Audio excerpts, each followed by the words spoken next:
सिद्दीक जान साहब भी हमारे साथ मौजूद हैं इस्लामाबाद स्टूडियो से। बहुत शुक्रिया आपके वक्त का। सिद्दीक साहब, आपसे जानना चाहूंगा, इससे पहले भी मैंने यही बात की कि हुकूमत जो होती है उसकी कोशिश ये होती है कि मामलात जो हैं अफाम तफहीम से ही हल हों। जिस तरह के बयानात हम वजीर दाखिला की जानिब से देख रहे हैं, आप क्या समझते हैं ऐसा वो कर क्यों रहे हैं? क्या फ्रस्ट्रेशन है उनको या मामलात उनको हाथ से जाते हुए दिखाई दे रहे हैं इसलिए वो कह रहे हैं कि अब इस तरह के बयानात से ही काम चलाएं?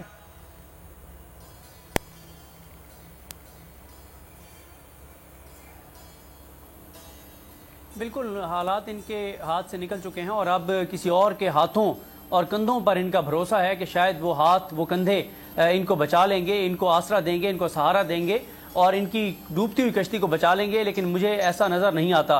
अब तो इनको बहुत से लोगों पर, बहुत से इदारों पर शक होने लग गया हुकूमत को। इन्हें ये लगता है कि हुकूमत के साथ डबल गेम हो रही है। ये कहते हैं कि इमरान खान जमान पार्क से गिरफ्तार क्यों नहीं हो सके, जुडिशल कम्प्लेक्स से गिरफ्तार क्यों नहीं हो सके, जुडिशल कम्प्लेक्स में उतर के कमर अदालत तक क्यों नहीं आए, और साथ ही इमरान खान की जो केस की समाअत थी तोशाखाना वाली वो 18 तारीख को 30 तारीख तक क्यों गई। तो हर चीज पे इनको शुक्र शुबात है। और आज जो इमरान खान को रिलीफ मिला डेफिनेटली उसके ऊपर डिप्लोमेसी के हवाले से मैं आपसे हर तरह से घेरा तंग होता चला जा रहा है। आज हम सुप्रीम कोर्ट ऑफ पाकिस्तान अदालत में है, इलेक्शन से फरार की कोशिश में है। क्या कोई पिछले दरवाजे से बातचीत हो रही है या फिर इस मामले को हल करने के लिए कोई पेशरफ्त?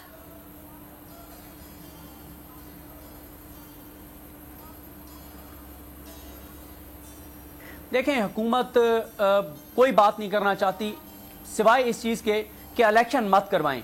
ये अक्टूबर में भी इलेक्शन नहीं कराना चाहते। इनका प्लान ये है, जो लतीफ खोसा साहब ने कहा है, कि जब सदर की टर्म पूरी होगी उसके बाद ये करेंगे और कुछ सुप्रीम कोर्ट में भी तब्दीलियां आ चुकी होंगी तो ये फाइनेंशियल इमरजेंसी लगाएंगे और 1-1.5 साल के लिए इलेक्शन को मजीद मुलतवी करेंगे। ये अपनी सियासत बचाने के लिए रियासत को कुर्बान कर रहे हैं। तो ये जानबूझ के IMF की जो डील है, ये जो तब्दीली की खबर चली है, ये ना IMF से डील करना चाहते हैं, ये पाकिस्तान के माशरात को बिगाड़ना चाहते हैं। आपको क्या लग रहा है ये अचानक से हुआ क्या है? कुछ बाजी पलटी हुई दिखाई दे रही है। उस हवाले से खबरें क्या आपके पास? ये जो राणा साहब का बयान आया ये ऐसे ही नहीं आया। ये फ्रस्ट्रेशन जो इस हद तक आई है और एकदम से कहा है कि आप नहीं तो हम नहीं, और अगर हमें दीवार से लगाने की कोशिश की गई तो आपको भी नहीं रहने देंगे आगे। और इसको मैं ऐड भी करना चाहूंगा, नवाज शरीफ की वापसी के इशारे तो नहीं है ये?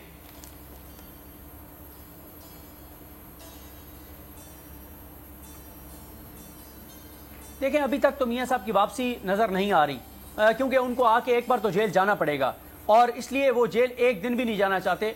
दूसरा जो आपने बात की कि इनको क्या नजर, देखें, इनको ये नजर आ रहा है कि सुप्रीम कोर्ट ने ये मामला टेकअप कर लिया है और अगले 3-4 दिन में इलेक्शन का फैसला हो जाएगा। अब इनको अपनी सियासी मौत नजर आ रही है, इनको खाई नजर आती है। एक तरफ गड़ा है, एक तरफ खाई है। इनको समझ नहीं आ रही कि खाई में गिरे या गड़े में गिरे, कहां गिरे। सियासी तौर पर इनका कोई मुस्तकबिल इनको नजर नहीं आ रहा। इनको इस बात का पता है कि अगर इलेक्शन हो जाते हैं, अब हो जाते हैं, महीने बाद हो जाते हैं, 2 महीने बाद हो जाते हैं, 3 महीने बाद हो जाते हैं, इमरान खान का रास्ता ये नहीं रोक सकते, क्योंकि इन्होंने अवाम के साथ जो किया है, जो अवाम के साथ इन्होंने महंगाई, तबाही, बेरोजगारी, मायूसी, ये सारी चीजें जो इन्होंने बहुत शुक्रिया सिद्दीक जान साहब आपके वक्त का। वो बात यही है कि जो मुल्की हालात हैं वो इनके हाथों से बाहर जाते हुए दिखाई दे रहे हैं, सियासी मामलात इनके हाथों से बाहर जाते हुए देख रहे हैं और माशी हालात हैं जो वो हम सबके सामने हैं। तो नजर आ रहा है सामने लिखा हुआ है जुल्म मिटने के लिए 2 चीजों से मिटेगा भाई। एक, अदल की कुर्सी पे जो लोग बैठते हैं ना, वो अदल के हिसाब से फैसले करने लगे। दूसरा, कौम निकल खड़ी उस जुल्म के खिलाफ, तो जुल्म खत्म हो जाएगा। या इन दोनों में से कोई एक चीज हो जाए या दोनों हो जाए। अगर 420 का मुकदमा था, उस वक्त अदलिया में जो लोग बैठे हुए केस देख रहे थे वो पूछते ना, यार चीट हुआ कौन है? जब उनको दिखता कोई चीट नहीं, वो केस खत्म कर देते। तो जालिम जुल्म कर ही नहीं पाता। 9 जजेस ने नोट बिफोर किया मेरे केस को, यार 1.5 साल चला। शख्सी जमानत का केस, सेम केस इस्लामाबाद में कर दिया। एक ही इल्जाम पे 2 केस हो नहीं सकते भाई। मतलब 60 दिन का वक्त होता है। 102 दिन के बाद मैं जीत गया, केस बरी हो गया। 102 दिन के बाद अपील फाइल की, एक्सेप्ट कर ली। नहीं करते ना एक्सेप्ट, खत्म हो जाता ना जुल्म यार।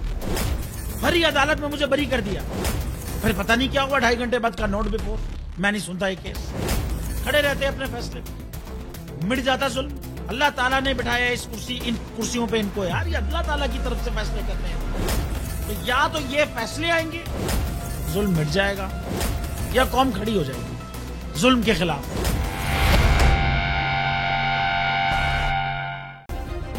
सब्सक्राइब करें और बेल दबाएं ताकि कोई खबर रह न जाए।